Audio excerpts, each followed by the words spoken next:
따스한 햇살이 어두운 대지를 밝히듯이 오늘도 여러분 가는 곳마다 사람들 미소 짓게 하고 어두운 것을 조금 더 밝게 만드는 시간이 되면 어떨까요?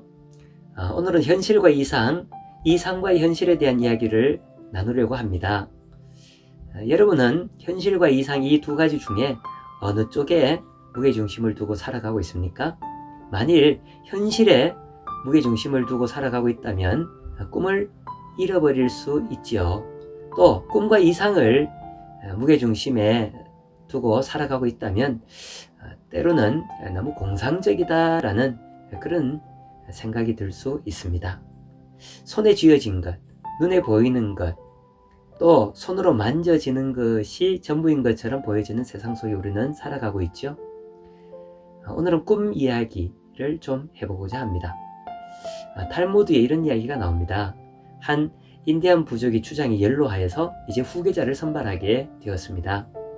미래를 이끌 지도자의 덕목이 많이 필요했는데요. 먼저는 높은 수준의 인품, 또 사람들을 이끌 수 있는 지혜, 남다른 체력, 여러 조건들이 필요했습니다. 스스로 자신이 미래의 지도자이다 하면서 지원서를 낸 사람들이 참 많이 있었는데 여러 가지 테스트를 거쳐서 최종 3사람을 선발하게 되었습니다. 이제 추장은 이 3사람에게 이야기를 합니다. 아파치의 자랑스러운 용사들이여, 저기 눈 덮인 로키 산맥의 최고봉이 보이는가?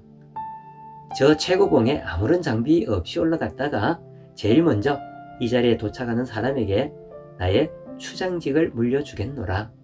산꼭대기에 갔다는 증거를 가지고 와라. 이제 세 용사는 정상을 향해 앞다투어 나아갔습니다. 그런데 정상까지 올라가는 길이 만만치 않습니다. 때로는 가시에 찔려 피를 흘리기도 하고 바위에 굴러 떨어지면서 또 죽음의 순간도 넘어서기도 합니다. 악전고투 끝에 정상에 올라갔습니다. 이 세 용사는 저마다 꼭대기에 갔다 왔던 증거를 가지고 돌아왔는데요.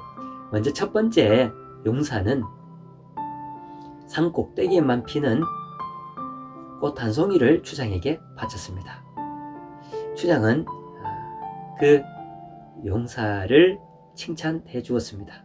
과연 산 정상을 밟고 왔구나. 잠시 뒤에 두 번째 용사가 돌아왔는데 산 꼭대기에만 있는 붉은 빛깔의 돌을 가지고 왔습니다. 그도 칭찬을 받았습니다.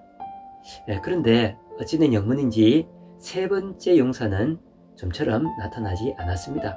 그리고 시간이 지나서 돌아왔는데 그의 손에서는 아무것도 쥐어지지 않았습니다.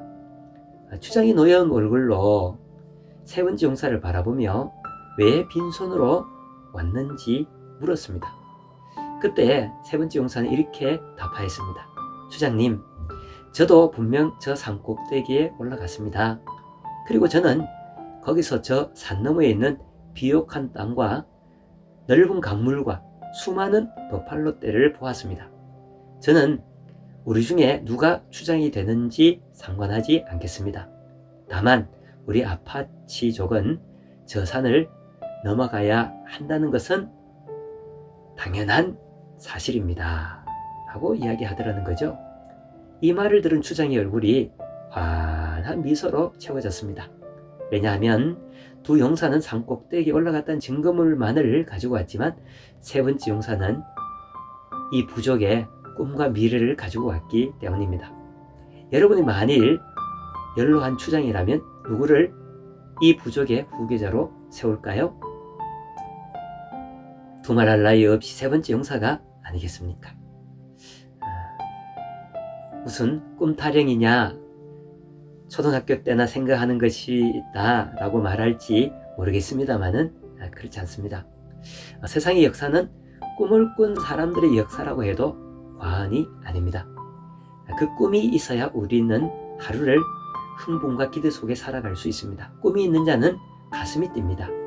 아무리 손에 쥔 것이 많아도 꿈을 잃어버리고 살아간 사람은 살아있으나 죽은 자라고 할 수가 있죠. 비록 손에 쥔 것이 아무것도 없다 할지라도 꿈이 있다면 그의 미래는 활짝 펼쳐질 수 있습니다. 오늘 잃어버린 당신의 꿈은 무엇입니까?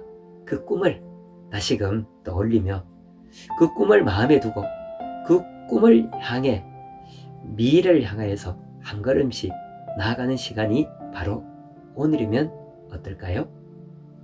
오늘 꿈 하루 종일 한번 생각해보고 나름대로의 꿈을 다시금 붙잡을 수 있는 날이 되었으면 좋겠습니다. 오늘도 해피하십시오.